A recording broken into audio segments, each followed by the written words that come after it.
So when we see the idea of wealth, now immediately many people relate it with education. Okay. But there is a slight disconnect between education and wealth. You'd see, for example, we are now discussing in the US. Here there is a big idea that dropouts are billionaires. Okay. So you become a billionaire if you are a dropout. That means, what this means is very interesting. I'm not generalizing it, but the interesting point is that education does not mean you earn well. Okay. Skill is important to earn well.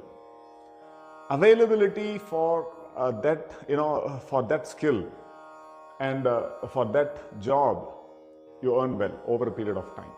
So that way, if we look at a generalized education, right now many people go through math, science, social science, language. That's the standard formula, like math, physics, chemistry, biology. Can we claim that just because we have studied math, physics, chemistry, biology, we get a good job? We cannot claim that. No, not yet. That's like, so it's not a direct equivalence. And do we utilize those skills later on in life? Need not be in the same, it's not the content. So if we are looking at it, the deeper idea of education is to gain deeper skills, or what are called meta skills, that are content agnostic. So if we look at the content, math, physics, chemistry, biology, what are the deeper skills or the meta skills that we are trying to gain there? That becomes very important to investigate. Like for example, like so many people enroll themselves, say, in a badminton class.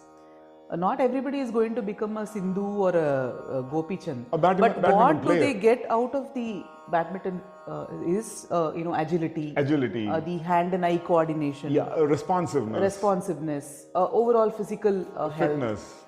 And maybe a sportive attitude, how to handle failure. Yeah. So this comes, so if you ask, like, okay, if I go to a badminton class, will I become a Gopi Chand? Obviously you can't say yes, or you can't rule it out also. Exactly. But you will have to look at what actually it builds in you. It builds those things that can also be built by other sports. Well. Then it is sport agnostic. Likewise, we are talking of meta skills which are content agnostic.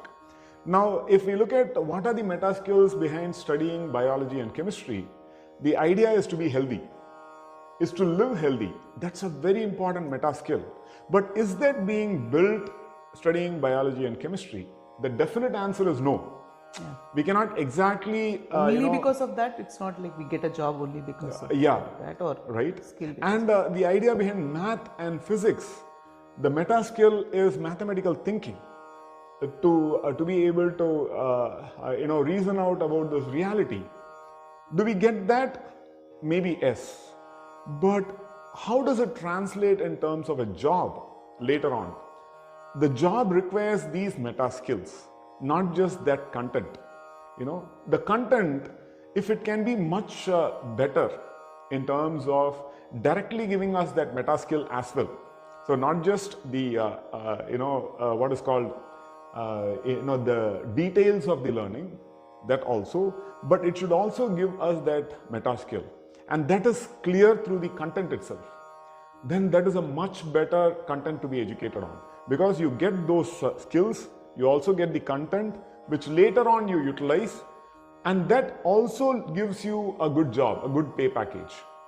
If this kind of a format, one would see we are already as a worldwide education system gradually moving in that direction. Because right now, to get into, let's say, Amazon or Cisco or Google, you just need to earn credits and demonstrate that you'll be capable of problem solving. Like, one of our friends was saying, his manager has told him that when you conduct an interview, you don't need to ask the degree or qualification of the person. And that's amazing. That's good news. Yeah, and then he has to just hire whether the person is able to code or solve a problem. And to code or solve a problem, you don't need to go through the painful process of this, education system where you're going from first standard to second standard to third standard or whatever. Yeah. But what a Gurukula does is that it creates a fertile chitta or a fertile cognitive capability where if required, you can pick up programming, or if you required, you can pick up farming. If required, you can pick up Sangeetam, like depending on what a Gurukulam is teaching. For example, at our own Gurukulam, what we do is we take, say, problems from Leelavati, which is a Ganita text, and then we help students to decode it in the form of a pseudocode and an algorithm.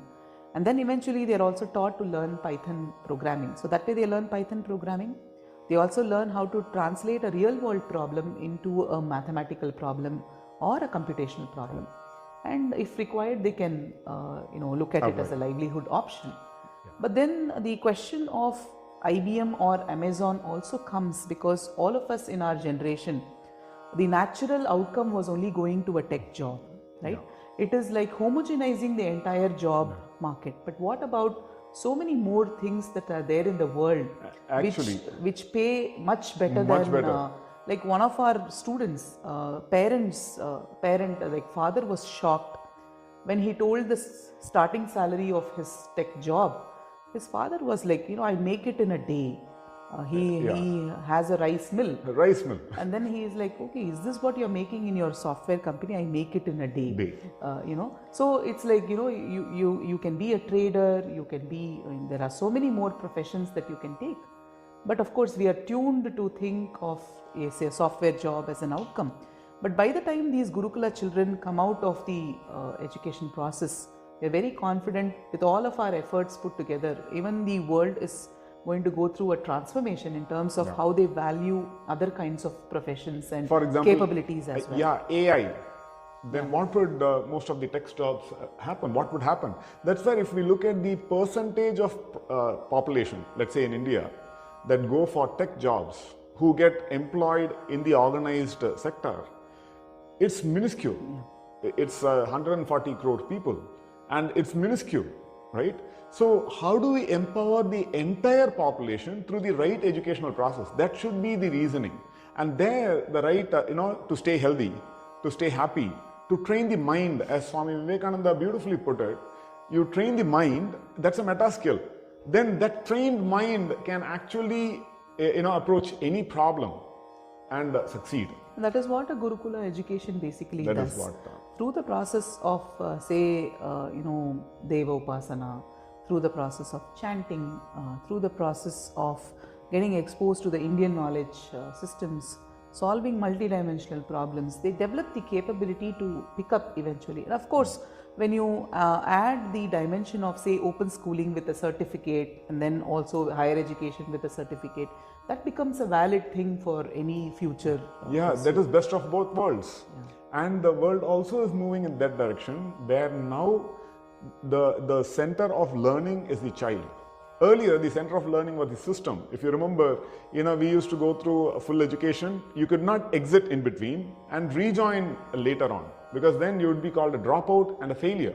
You would be branded a failure. Just say, let's say a 4-year education, or 4-year engineering degree. You could not drop out and then rejoin. But now, with let's say UGC recommendation, it's possible for multiple entry, multiple exit.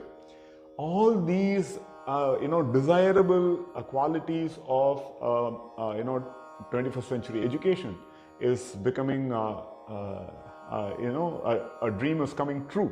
And in fact, I remember when I was applying for masters abroad, we had to share our syllabus book, or something like that. I don't remember what it was.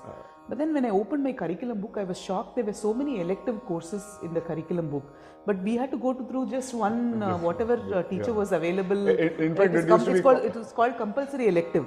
Or selective. It's not elective. But it's now when you look at the undergraduate education in some of the institutions in India, actually they are implementing this elective choices. So the student is not confined to those selective or compulsory elective courses that we had to go through. Exactly. So that way a Gurukula child, if prepared well, with the right value system, can come out to be a much better engineer maybe. Yes, much better at any of these skills.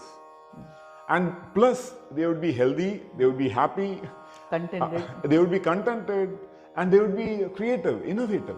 They would participate wholeheartedly in making this world a better place to live in.